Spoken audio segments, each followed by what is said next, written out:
Okay, let us start with some questions.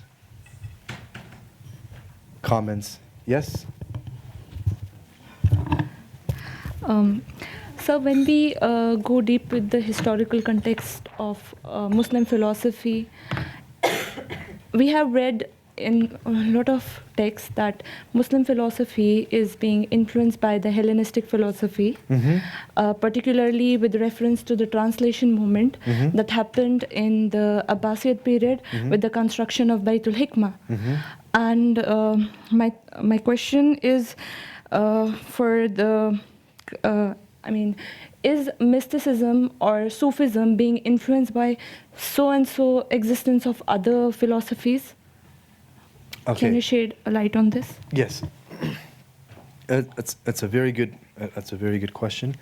Now, when we look at the history or the intellectual history of different schools in different periods of time, we find a lot of similarities in ideas.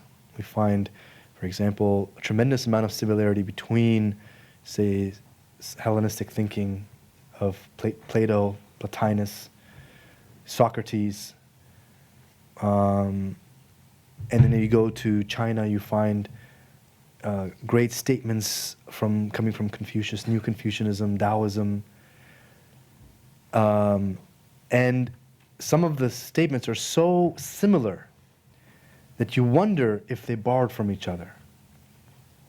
How is it that we have statements from ancient Chinese wisdom that is as if it's a hadith?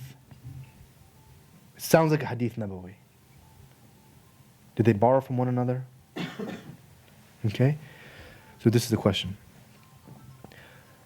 Now, it's possible that they did borrow, and we just don't know. And we know in the case of the translation movement they did borrow. They translated and they incorporated into the Islamic corpus. However, there is something to be said about the nature of truth and knowledge, which is universal, and ultimately wisdom. Now, wisdom or a certain truth can be found in different parts of the earth, maybe relatively at the same time. There might be some spiritual reasons for that happening. For example, we have a golden age of mysticism. We have a great many mystics, all happening at a certain time, and then it just dies out. And in the modern age, we have nothing to speak of. Mysticism is dead, essentially. Or hardly an ember of it is alive. But in the time, people were writing great treatises, and it was Ibn Arabi and Rumi and all of them. They all lived at the same time. Abdullah Ansari, great scholars. So there is an element that you can trace that they shared, but there is something to be said about universal truths and inspiration that people from different time periods received, perhaps at the same time. Did they borrow from one another? Yes, they did. As did philosophers did, and the mystics did as well. But we can say that perhaps two mystics arrived at the same realization, the same truth, and they may not have borrowed from one another, but they came to the same conclusion. So it's not so clear-cut. And yeah, Ibn Arabi borrowed from earlier thinkers. It's a legacy. Why not?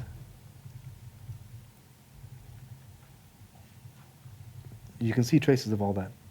Yeah. Yes? So I have more of a field question that I know the field is struggling with, which is related to methods. So you might not, but I'm just interested to hear your perspective on this, because you're outlining kind of the different epistemologies between philosophy and mysticism, and then Islamic law and theology would all have their own way of knowing, right?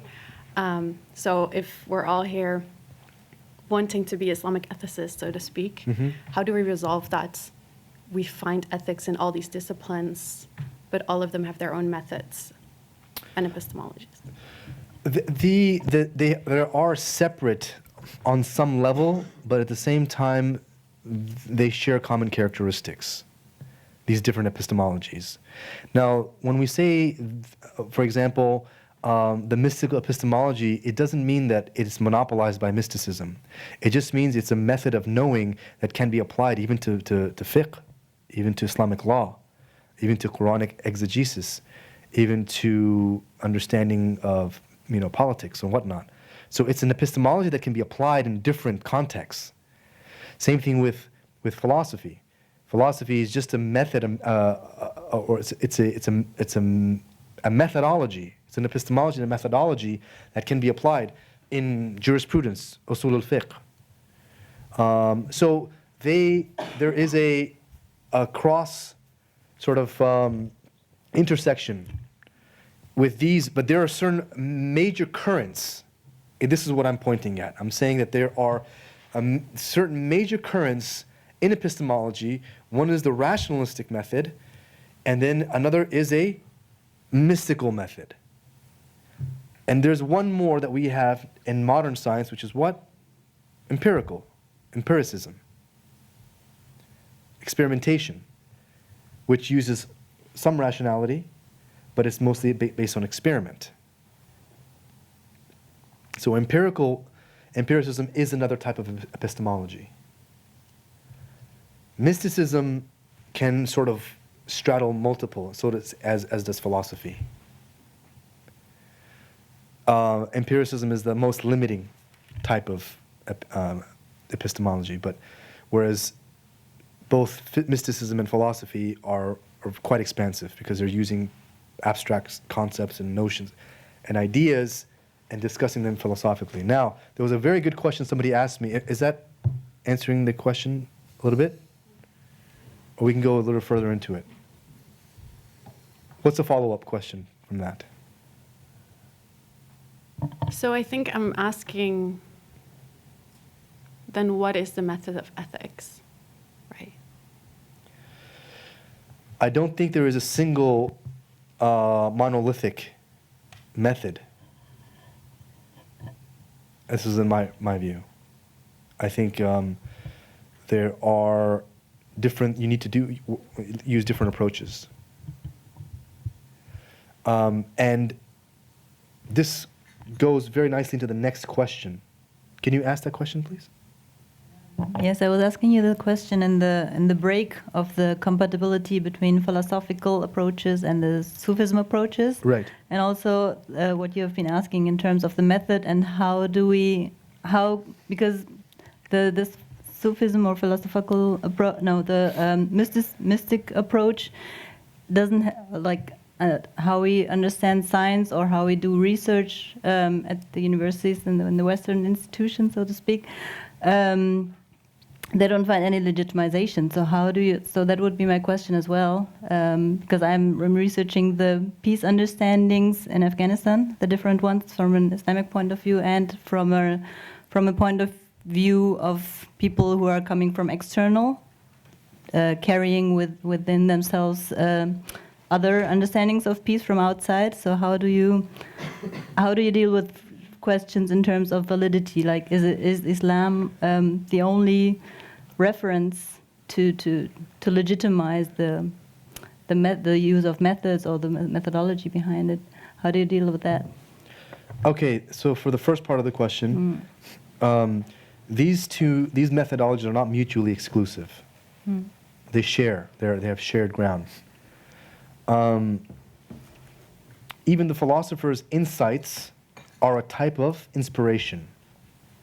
Because ultimately we have first principles, we have premises, and we have to go back to first principles. So it's a methodology, it's a way of argumentation and a way of arriving at a conclusion or at a certain truth. The mystic does not, also employs the philosophical method, but not exclusively.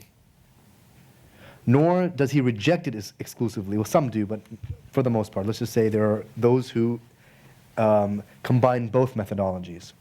What does that mean, combining both of these methodologies? So, for example, if a person is engaged in a mystical pursuit and arrives at a conclusion, sees a vision, a truth. Now, that particular truth, he needs to weigh it according to the Kitab and Sunnah, for example. He needs to put it on the scale and say, okay, what I've seen, what I've come to understand, does it correspond with the ethos of the Quran, or a verse, or a hadith? That's on one aspect. Does it, can it be intellectually or rationally accepted? Is there some basis for it intellectually? And this is why you find, for example, like particularly Ibn Arabi's school, this was called philosophical Sufism. It wasn't just, do a particular set of dhikr, adhkar, and go into a 40-day retreat, and then you'll have this type of knowledge. No, whatever method that he attained his knowledge, he came back and he systematized it. And he wrote a whole cosmology that made sense. The beginning, the middle, the end, ilm al-nafs, the divine names, insan al-kamil, all of that whole cosmology, it's a whole picture. So this is a rationalization. And this is why a lot of people can study Sufism rationally, but not have any spiritual experience. You can study all the books, there's hundreds of books on Sufism. You can study them all day long in the academy. So that's a rational approach to Sufism. That's not the spiritual approach. So they're not exclusive to each one another. So he used reason to derive these principles, and some use more than others. Some say this is the way it is because. So let's say, for example, we took this idea of the original sin, the origin of evil.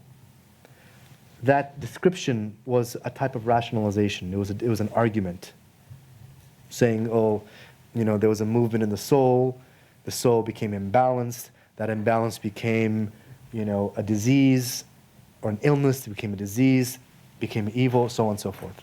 It's an argument. Someone could say, no, that's not the way it works. There's another reason for it. God created good and evil. Khalas, that's it. He just created good and he created evil. And he put those two things inside of the human being or the jinn. So man has a propensity for good or for evil. Okay, this is an argument. It's just the way it is. It's the nature of creation. So now somebody might have a particular mystical experience and come to a certain truth. Until that is articulated in some philosophical or some cogent way for another, that's only good for that person. So there has to be some articulation, some methodology by which this thought or this vision becomes tangible, becomes palatable for another person to understand. So this is why these are shared disciplines. It is as if either we can say that philosophy is a starting point of mysticism, and in many places they actually study philosophy before they go into mysticism, in some traditional circles, or we can say that philosophy is the articulation of mystical vision. So we sometimes need both of these things to find what is the ethical paradigm, what is the right thing to do. Yeah. Can I ask a follow-up question? Yes. Because I have the question about the receiver then, because you mentioned the Sufism and the philosophical approach, and then the question would be, where do you get this knowledge from? Like, is the receiver, or do you receive with your heart only from God, or also from other people, like other humankinds? Yeah. And is the other humankind, did he receive the message through God and you are receiving it through Him, or like how is the relationship between sender and receiver, and in relation to God and in relation to other human beings? That's a nice question. Now, this is tapping into a deeper concept in Sufism. This has to do with manazil al-sa'irin. This has to do with moving through different stages and stations. When we talk about being able to receive, this is somewhat of an advanced place in the journey. Not everyone can receive. Maybe a person can receive here and there once in a while, a dream and whatnot, but that's not something that's stable or it can be really relied upon. When a person goes and develops the self inwardly and opens the inward senses of perception, then this is a more advanced, a middle stage. It's advanced, but it's middle. It's not the end. The object is not to have visions. The object is to perfect the self. It's to be a servant of God. It's not to see visions and to see, do miraculous deeds. That's not the object. This is one of the effects of spiritual wayfaring. So in this stage, which is called, and this is kind of nice because we're going to talk about this a little bit now, the different levels of the nafs. So the nafs is what? What is it? The soul. The nafs is the soul. But is there only one nafs? Or are there different nufus? Are there degrees of the self? When the Quran talks about nafs al-ammara, right? The commanding self. Nafs al-lawama, the censuring self, the blaming self. Nafs al-mutma'anna, the contented self, or the tranquil soul. And then there's nafs al-mulhama, which comes before mutma'inna. And at this stage, the mulhama is where a person becomes receptive to divine inspiration. But at the same time, because that receptivity is like an open door, it's an open window, anything can fly in. Angelic inspiration, divine inspiration, or satanic insinuation. So such a person is more susceptible to satanic insinuation than the normal person. So they can learn from angels, from jinn, from shaitan, from humans, teachers, or from God directly.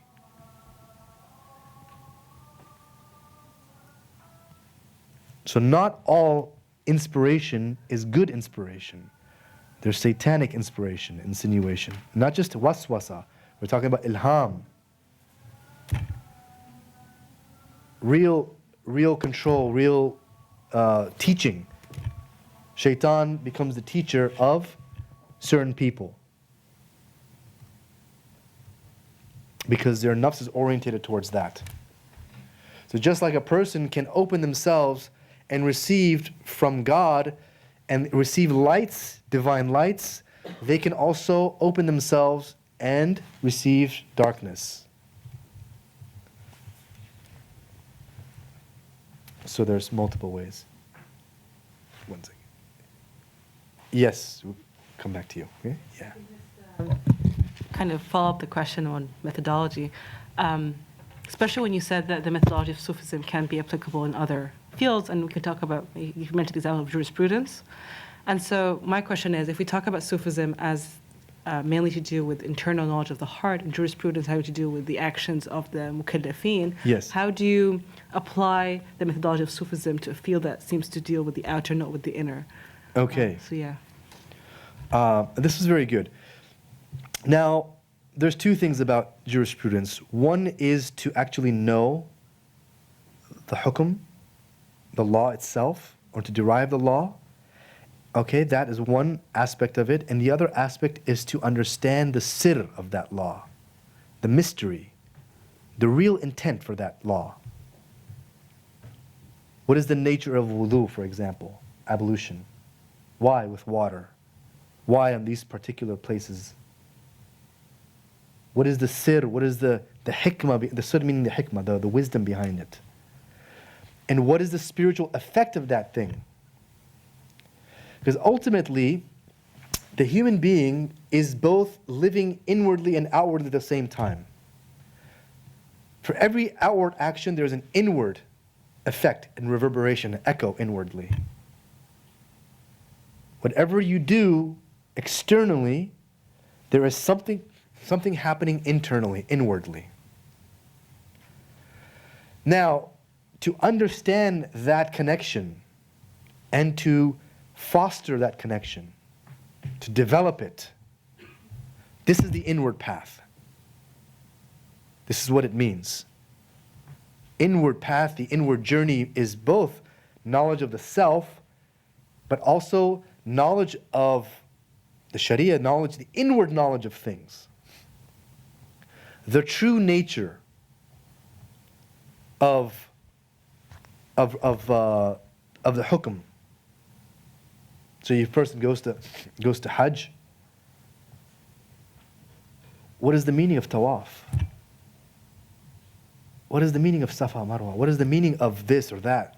All these rituals, for what? There has to be something behind it. God is al-Hakim, He's wise. There's a wise purpose. There must be a particular echoing, a mirroring in the self. This is the inward Hajj, or the inward Salah, or the inward Siyam. That's why many of them talk about Sharia, Tariqa, and Haqiqa. The most basic division of things. Yes? Sorry, sometimes we can only speculate about the deeper meaning of some ibadat. And isn't it so? I mean, we cannot know exactly the real purpose of it. And sometimes we even don't know it. We have to admit that. Of course. It comes about salah and how we are praying, how many times, and the amount of the rak'ats and so on. So there is no explanation of that. Okay, but that doesn't, not knowing it does not invalidate it. How can I figure out the deeper meaning if there isn't any indication to it? No, there is indication. That's the whole inward journey. The inward journey is, look, we're not looking at the validity of the Sharia, saying, oh, because I don't know it, therefore it doesn't have validity. I'm not saying that. I'm saying that the Sharia is there, is ta'abbudi. It's something that you perform out of servitude.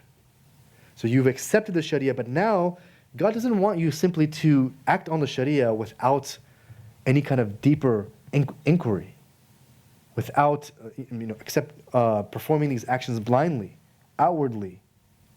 He wants you to delve into the mysteries as much as you can, what you are capable of. And you will be able to. The more you contemplate, the more you study, and the more Allah guides you, those things will become manifest to you. And then you'll have a ladha in prayer. You'll enjoy prayer. You'll run to, you'll cherish it because you understand the mystery. Because you've touched on the spiritual core of that act of worship. What I mean is, Yes. when it comes to the salah, for example, Yeah. Allah subhanahu wa ta'ala says, "Tanha an fahsha'i wal munkar." So we have here a reason for praying. Okay, That's one reason. It's one reason. There are other reasons also. Also in the Quran, we have that in the sources. That's not what I mean. What I mean is when it comes to when someone is asking me why we have to pray 3 rak'at for Maghrib, for example, or 4 rak'at, or the different stations of the Hajj, the sequences. I don't think that there is an argument for that. It's just the ibadat are not explained why we are doing them in a specific way. So No, I agree, but the thing is, there's still a hikmah behind them. Some people know, some people don't. Some people. It might be different for different people. But If that's that's an speculative. inward journey. Yes. very subjective. And it's not entirely subjective. There's haqa'iq, there are realities. The outward Sharia is speaking about certain realities that manifest in the human in the external world. We don't have access to all of those realities, so we accept the Sharia as is.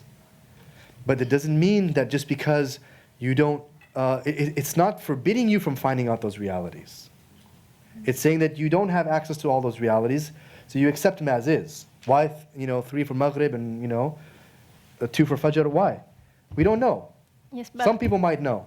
I don't have access to that, so maybe you can explain it or give an argument for that. No, Why I'm- Maghrib 3 and Isha 4? I'm saying that there are behind the basic premise. The argument that I'm making is not on the specifics. I'm saying that there are, like Sharia, there are mysteries that need to be delved into. This is part of our inward journey. And it deepens your practice. That's what I'm saying. If you leave, what is really deen for? What is it for? Isn't it for islah al-nafs? Isn't it for rectification of the self, making a person better? What is the point of deen? Is to better the self and the society. And the self only gets better through working on yourself. You can make thousands of prayers and you may not have an effect on the self. This is the argument I'm making. A person may give money in almsgiving or whatever, but it may not make them a better person. How do you become a better person? It's a very simple question. It doesn't require like a big academic framework to answer this question. Methodology and epistemology and ontology and all these things. How do you become a better person? It's not an academic question, it's a simple question. You work on yourself. And the Sharia is there to help you. The Sharia is the outer limits, things that you cannot figure out. You know you shouldn't lie, you know you shouldn't steal, you know you shouldn't kill. You don't need the Sharia for that. But you didn't know you should pray 5 times or this many rakats or that many, or hajj or this. You didn't know that. You couldn't figure that one out. General essence, I think, for all the people, not only Muslims, some not Muslim now, Yeah. find in the prayer something very benefits for the brain. If he sujood, he will find something maybe will happen for him if he's not praying in the night. Some people ask why nawafil or why Right. to pray in the too much late, because some people have maybe some diseases come if he not sujood at all. Right, I mean- In English, and so some English people find many scientific benefits for pray for them as exercise or something for the body. I don't know Exactly. There's exactly. so many now studies saying meditation, prayer, and contemplation have all these health benefits. And we couldn't figure that out only after so many years of study and research and MRIs and scans and this and that. People came to realize that prayer actually has some medical benefits. So we couldn't figure that out. Sharia gave us this package and says, look, this is how to lead your life. However, there's an inward Sharia as well. Remember this. This is the point I'm trying to make. There's an outer Sharia and there's an inward Sharia. The inward Sharia is the tariqah. You mean like catalog? The inward Sharia is the way you develop yourself, self-building, how to manage the self, how to manage your personality, how to manage your disposition, how to know if you are being sincere. Sincerity is not an easy thing. To be sincere all the time, in every relationship, in every statement, in every friendship, every interaction, to be completely sincere, this requires spiritual training. Because everyone is naturally disposed to maybe telling a white lie, trying to get out of a mess, being insincere, maybe you don't like somebody, and whatever. To be sincere, to be truthful all the time, so you become known as somebody who's truthful. Allah sees you. This is a truthful person. He gives you, Siddiq, this title. This is inward work. So what I'm saying is this, that the outer and the inward correspond. There is a correspondence between the inward spiritual ethical development and the outer Sharia. Sharia is itself a code of ethics. But it's not so obvious. We just see it as prayer and fasting. No. Fasting has to do with restraint. It has to do with feeling the hunger of the poor. It has to do with not engaging in your appetite all the time. It has to do with so many things, and they're so obvious. So fasting is a way to train the self. Prayer teaches humility. Prayer teaches gratefulness. These are the greatest qualities, humility and gratefulness. The ultimate qualities of insan is ubudiyah. And this is what prayer teaches. This is the sir. This is the meaning of prayer. It's not just because the Sharia said to do it, because it teaches me something. Every time I pray, I should feel humble. I should feel grateful. If I don't feel this, maybe I haven't really put my attention into prayer. Yes, I performed it physically. So this is what the argument that I'm making. I'm saying that there is an inward and outward correspondence that we must attend to. And this is the link between the Sharia, as the sister asked in the question, what is the link between mysticism and Sharia? This is the link. That we cannot see the Sharia as simply an outward code without an inward essence, a spirit, a ruhiyya, something which changes the inward self, makes you into a better person. What is the verse? In the Salat Tanha an al-Fahsha wal-Munkar, right? Okay, there we go. This is the reason. It's the inward. So outward prayer must rein in evil. It forbids it. It stops it from happening. So this is the inward effect, and there's many other instances of this type of thing. So this is the link between ethics and jurisprudence, ethics and philosophy. I'm sorry, mysticism and jurisprudence, mysticism and philosophy, and all these different disciplines. They're all very interrelated. Yes, yes, please, of course. Yeah. Yes, I just want to say a few words about the different methods and the different disciplines. Throughout Islamic history, we don't see Islamic ethics as an independent discipline. Even in the works on categorization of knowledge, Tasnif al-Ulum, you don't see ethics as one of the independent scholarly disciplines mentioned alone. There are some exceptions to this, but the general norm is that we don't see it. This doesn't mean that ethics was not a scholarly discipline, but it was, how you can say, incorporated in the different disciplines. So in jurisprudence, you will find ethics. In Sufism, you will find ethics. In philosophy, you will find ethics. So it depends where do you have the ethics or where are you looking. Each discipline has its own concerns, questions, methods. So the philosophical ethics will be bound by the methods of philosophy. And juristic ethics will be bound by the methods of jurisprudence, and so on. If we take an example from my field, like in bioethics, like for instance, treatment, tadawi, medical treatment. If you look into theology, the question there will be about, in the chapter, for instance, in fate and destiny, al-qada wal-qadr, and the omnipotence of God. If God is omnipotent, and he distant what will happen to us throughout our life course, why would I take treatment if I get sick? Everything has been distant.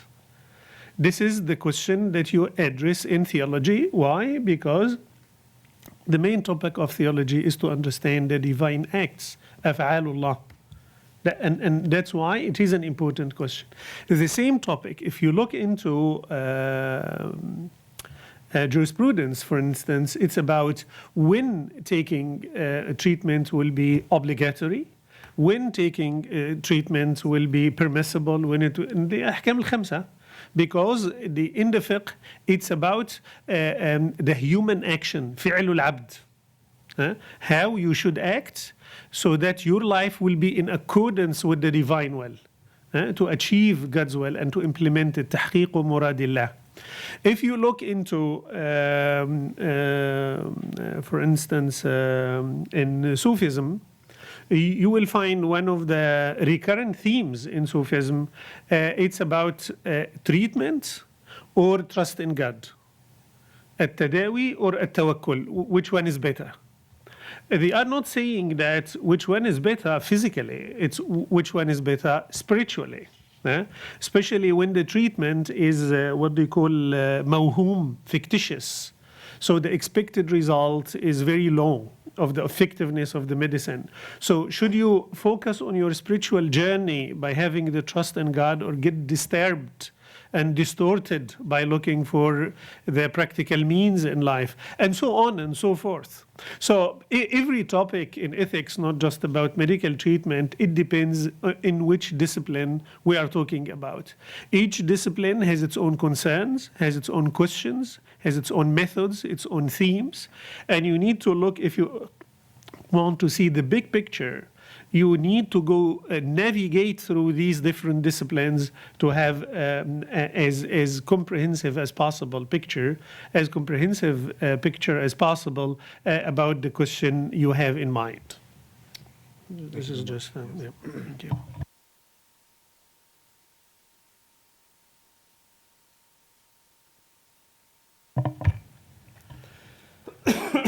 Here's an interesting statement from Sadruddin al-Qunawi. He was the student of Ibn Arabi.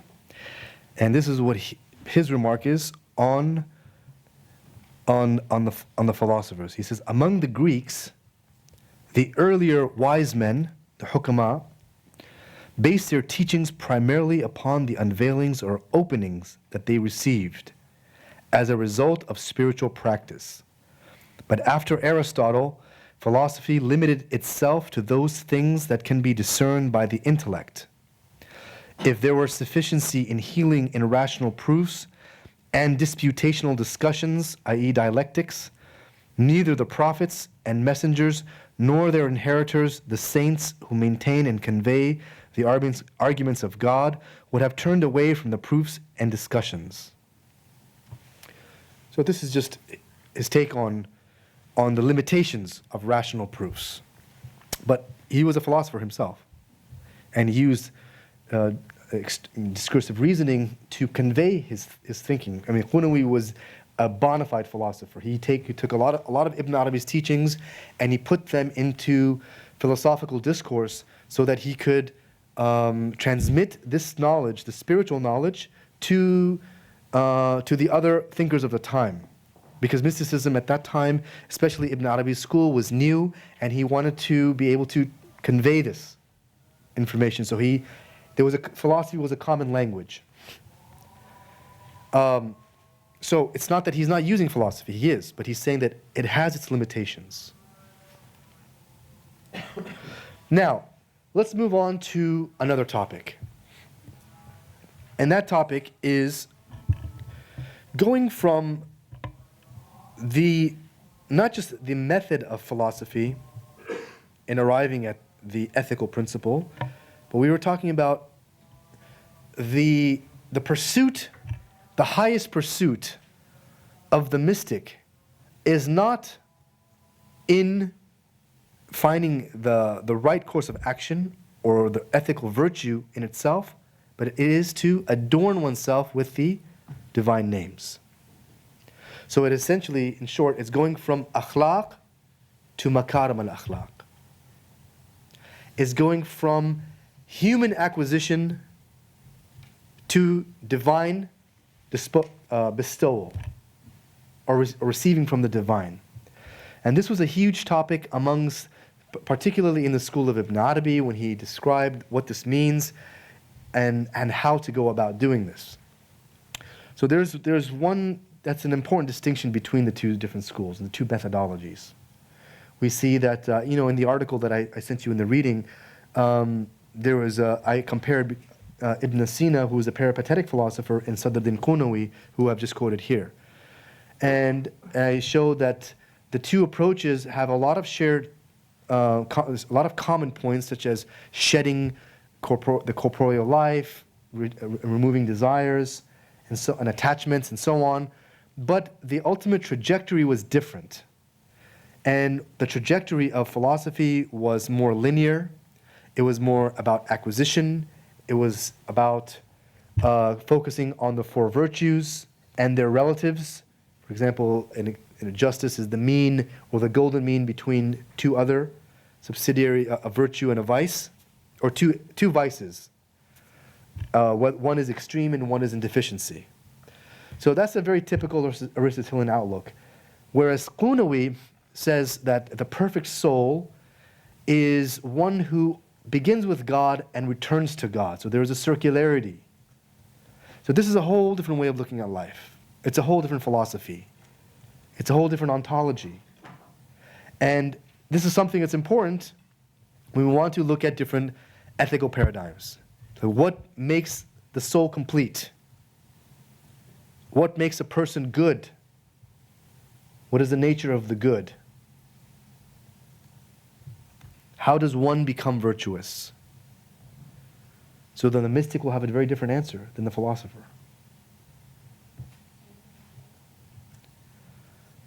Say, one who returns to God. The concepts, now we look at the concept of sayd and suluk. Sayd means to travel from humanness to the divine, and then from in the divine through the divine. Does that make sense? No? Sorry. No. Good.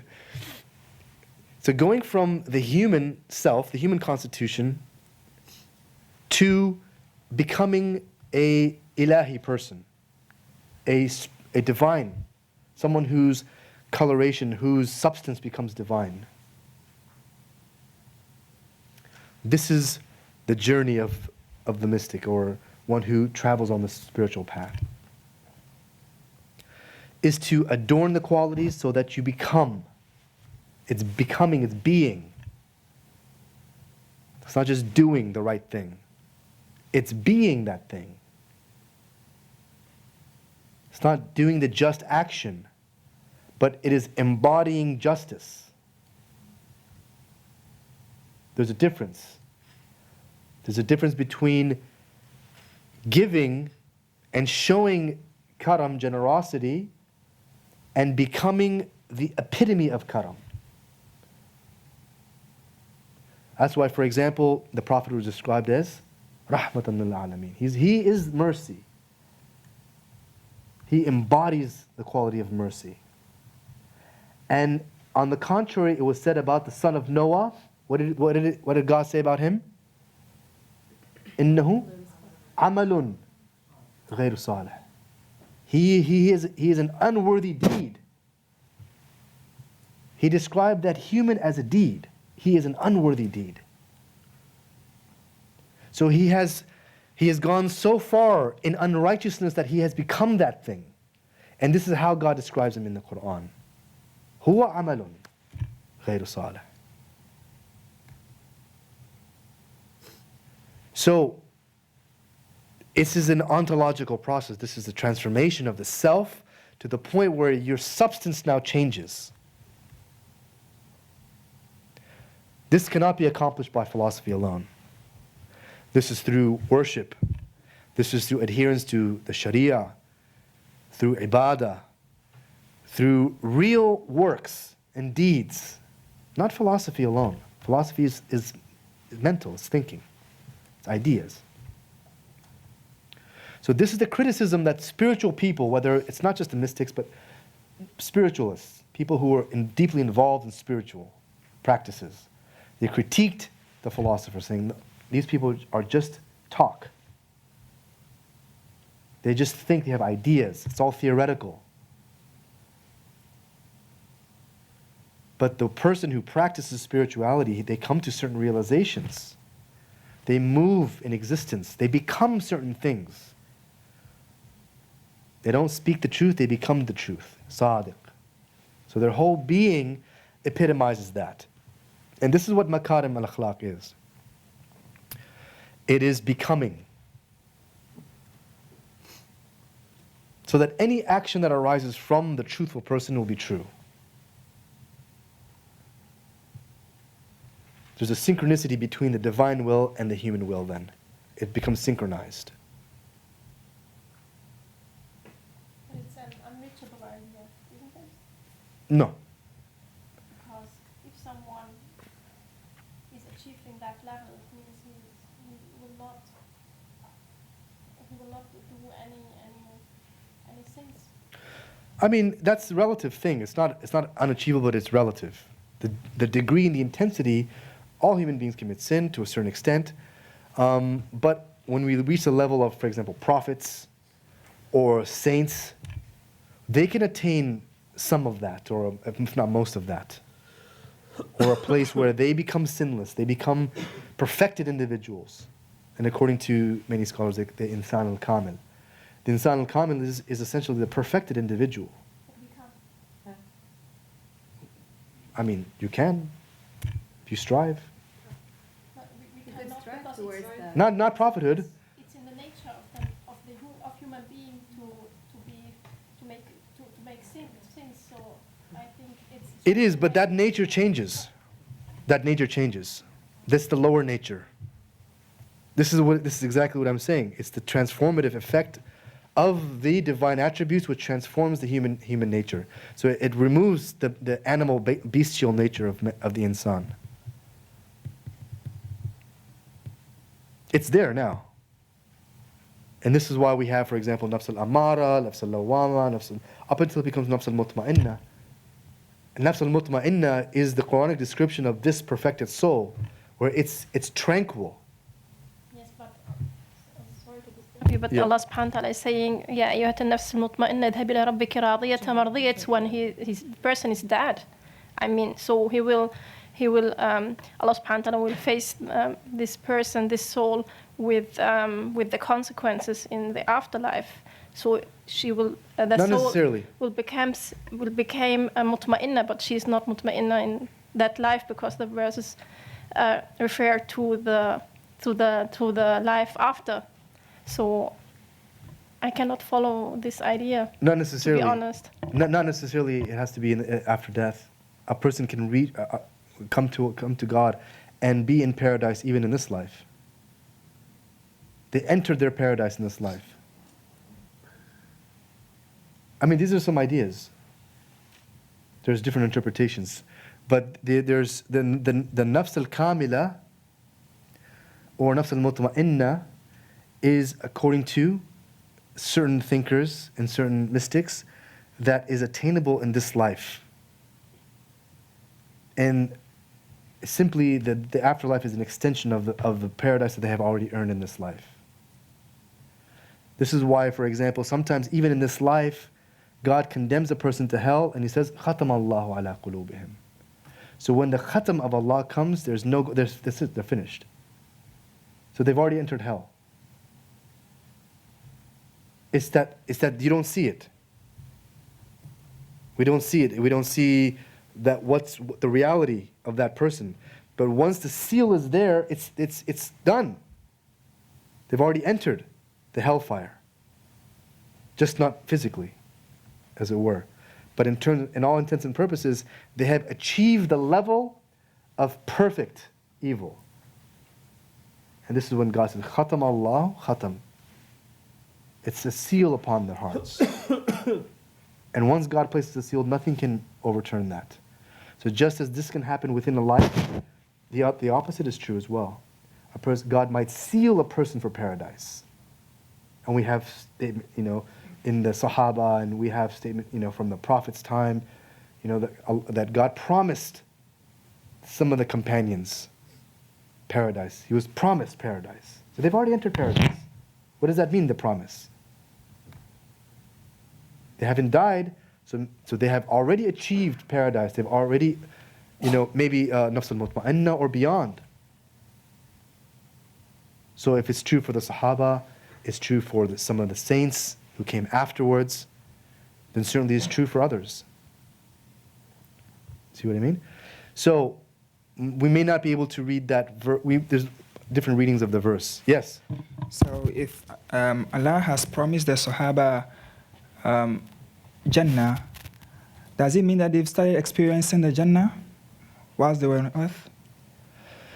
Maybe not all of the dimensions of it, right? But they have surur, they have happiness, contentment. These are the things of paradise. Because, Itmanan, they're seeing divine signs. Everything that they're in khair. Let's put it this way: they are in goodness. Even if they see hardships in this life, ultimately those people who have earned paradise and God has granted them that and sealed that or has informed them of that, but we're talking about the end of a person's trajectory, then they will feel those effects. But not everything, it's yet to be disclosed. But they're smelling the breeze.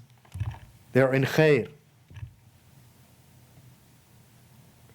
You see what I mean? So not everything will be revealed until the final judgment. On the other hand, Yes. those who were said to be going to hell, for example, Abu Lahab and some others, I don't think there is an evidence of where they've started, except when they were dying, but in their lives when they were committing all the atrocities that will lead them to hell, whether they were experiencing the hell at that time. Right, so this could be istidraj. This could be that God is blinding them from the punishment that awaits. There's many reasons for this. Even a person of paradise, they might not experience that. All the beautiful things of paradise. Maybe a few things. They're in khair. So they may not even know that, unless, say, that, for example, a saint or a prophet informs them. Say, you, my companions, are the people of paradise. Oh, is it the case, O prophet? They wouldn't know. They might not know themselves, but prophet is informing them. And then later on, as they may progress, they may lead a normal life. But they have been already given that information. God has already from their deeds, from their good deeds. And similarly, the case of the evil ones, they might be blinded until they die and they wake up. Yes. Oh, sorry. Yeah. You had a question first. Yes, please. Okay. Yeah, I had the question. Do you mean by earning paradise on earth that they are actually going to experience paradise on earth as in ultimate happiness, or do you mean that after they die they will go to paradise?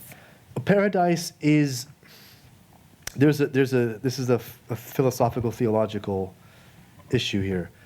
Paradise is not just a physical place, a location, but it is a reality that begins from this world.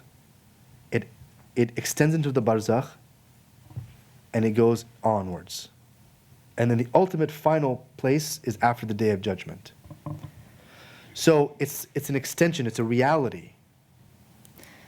Yeah, but that would mean that the person is in paradise on earth, right?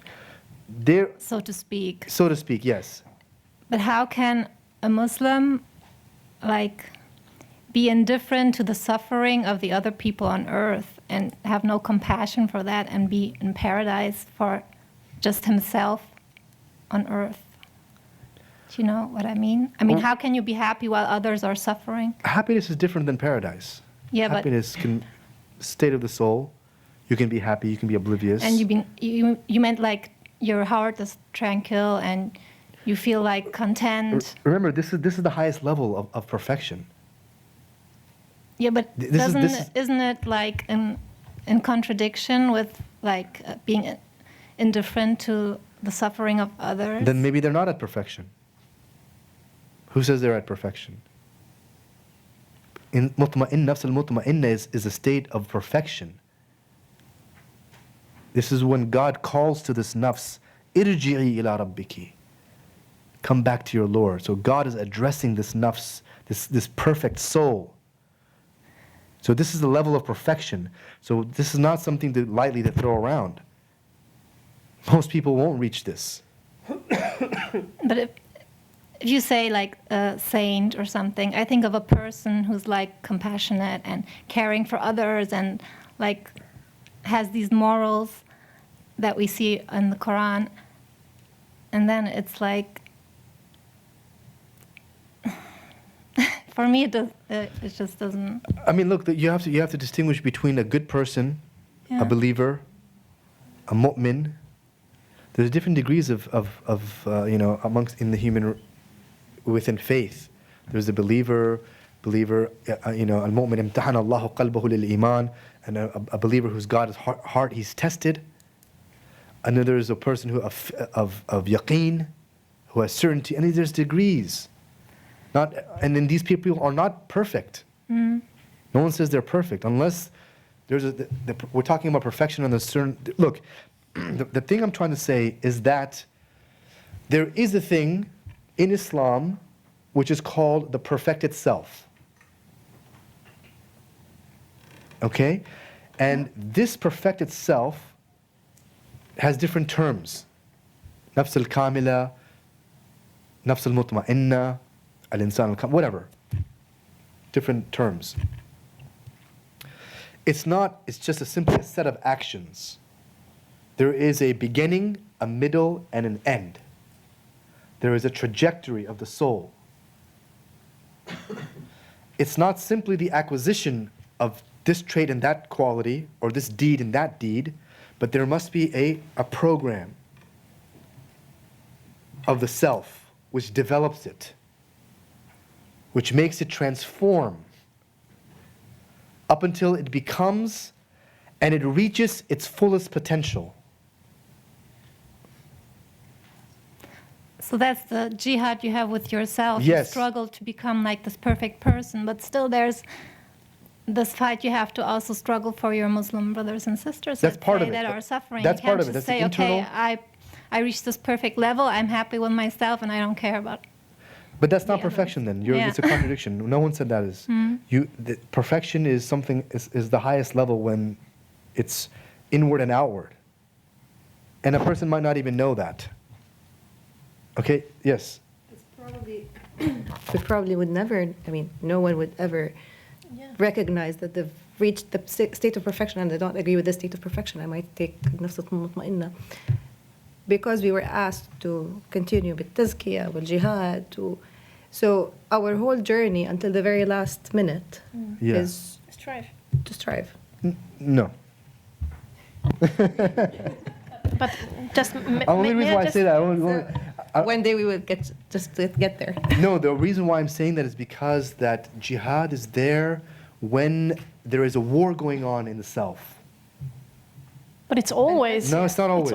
It's not. Muslim mutma'inna it means there's peace in the kingdom. Yes, but what I'm not understanding is 2 points. The first point is Allah subhanahu wa ta'ala, when you finish this verse until the end, is saying, Fadkhuli jannati. Yeah. So it refers for me to a situation in the akhirah. I cannot understand that this nafs al-mutma'inna is in that life. For me, it's nafs al-mutma'inna in the hereafter, in the akhirah. Because Rabb al-Alameen is saying, enter my paradise. And if I'm now, I'm not, certainly not, but if I'm not, if I am a nafs al-mutma'inna, so just tell me, where should I enter here? So I cannot understand this interpretation, to be honest with you. And the second thing I cannot understand is what my colleague has questioned now. I mean, Rabb al-Alameen, the idea of the connection between human and God is that Rabb al-Alameen loves man to make tawbah, to come back to him. He is a sinful creation. He makes sins all the time. Even the Sahaba have made sins. They were not perfect. And Rabb al-Alameen loves the tawbah of his ibad. And he's happy when they are doing that. We have a lot of hadiths who take notion of that until the last moment of our existence. So I cannot understand that, to be honest. Yes, please, of course. Because this debate can end this way. Yes. The question here, are there perspectives within Sufi ethics that speak this way? The answer is yes. Does this mean that we speak here in the name of Islam, that all the religious scholars agree about this? The answer is no. This is one of the perspectives that you can find when you read Sufi ethics. That this metaphorical reading of the references to Jannah, for instance, in the Quran, that is not necessarily a physical location that happens after we die, but it is something that we can taste even in this life, etc. These are voices that we find in the Sufi, but these are not the only voice in the Islamic tradition. It's one of the voices in Sufi ethics. Maybe Dr. Mukhtar is trying to push it to the to the center, but it is a voice. It is a voice. If you read, I think, what's the name of tafsir of Al-Qushayri? Lataif al-Isharat, I think, or something like yes, that. yes. If you read any Sufi exegetical work, you will find these things coming recurrently there.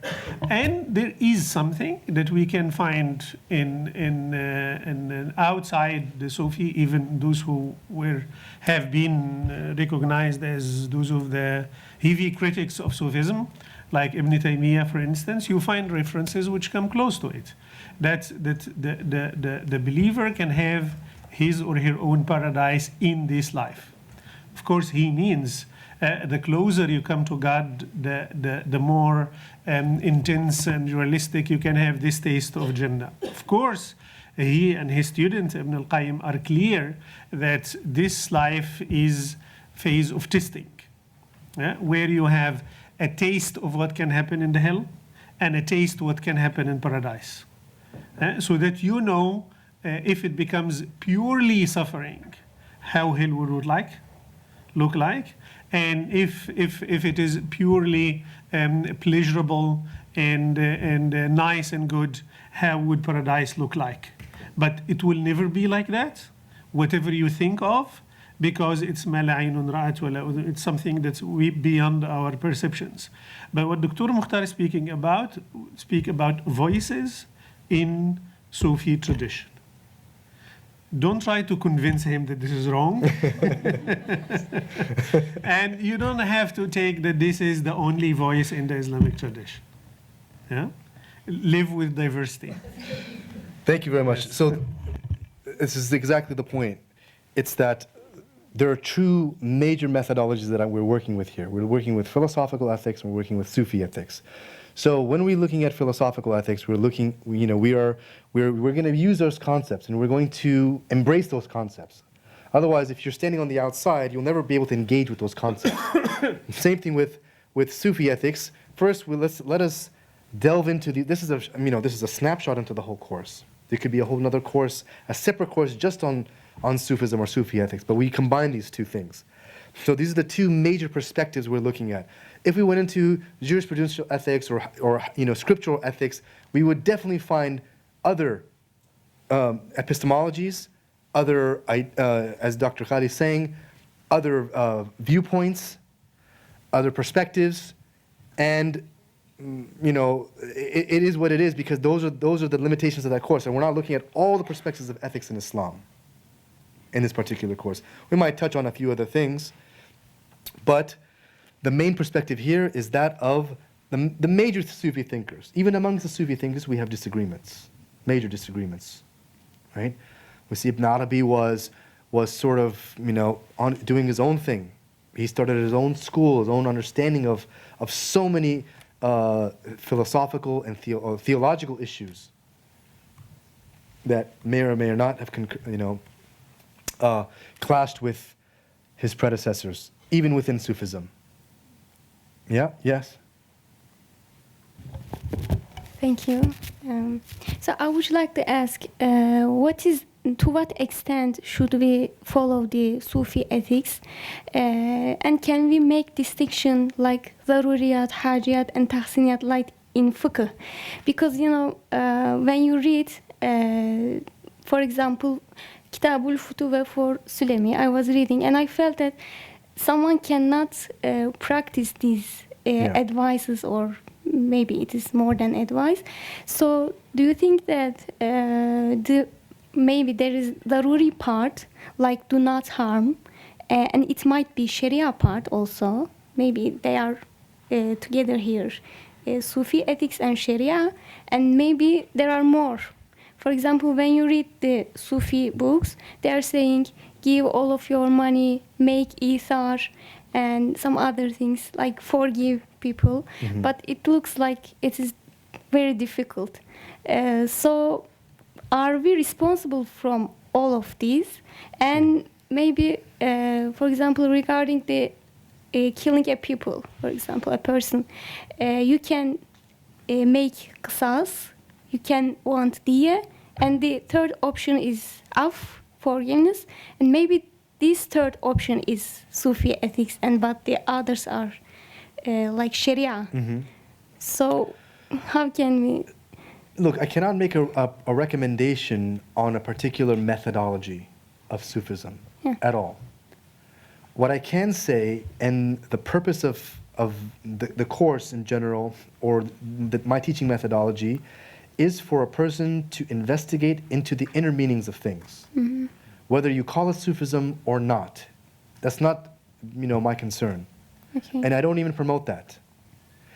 Because now you become limited to a particular framework, a particular coloration of thinkers and thinking. But what I can say is that, with confidence, that there is an outer and there is an inner. هو الأول والآخر والظاهر والباطن. And there is ample evidence in the Quran and Sunnah for the investigation of the inward meaning of things. Now, no one has to follow a particular methodology of Sufism, but this is an Islamic epistemology. And I can confidently say that. That this is a core Islamic epistemology, that there is an outward and there is an inward. Some people follow the inward more than the outward, some did more of the outward than the inward, and some people combined both. Some people became experts in the inward, and maybe they call themselves Sufi. Well and good. I see. Okay? So, and the other thing too is also you must contextualize it. You must historicize it. Kitab al-Futuh was for a different time. It's for a different group. It was a different context entirely. And when we look at some of these classical texts, they were written some 1,000 years ago. Whether it's a jurisprudential text or a spiritual text. And what we want to do is we want to apply it verbatim today. We want to take exactly what the scholar wrote and apply it letter by letter today. There's something, we need to question this. Okay, thank you. You see what I mean? So you must historicize it, study it, study these different texts, study these different methodologies. It's not, and understand that it was a text for a different time, a different people, different context, and we don't know all their variables. Okay. Okay? Also, But the inward and the outward apply, yeah. also, if we have time, I would like to learn more about mekarim akhlaq. Okay. Yeah. Okay, we're done with time, but maybe, is there anything else? Anything pressing? Yes? If I'm not wrong, can we put it in words like the terms or the knowledge we are getting or the truth we are acquiring is about the exoteric and esoteric impression of how we could understand philosophy and Sufism or mysticism? Is it so?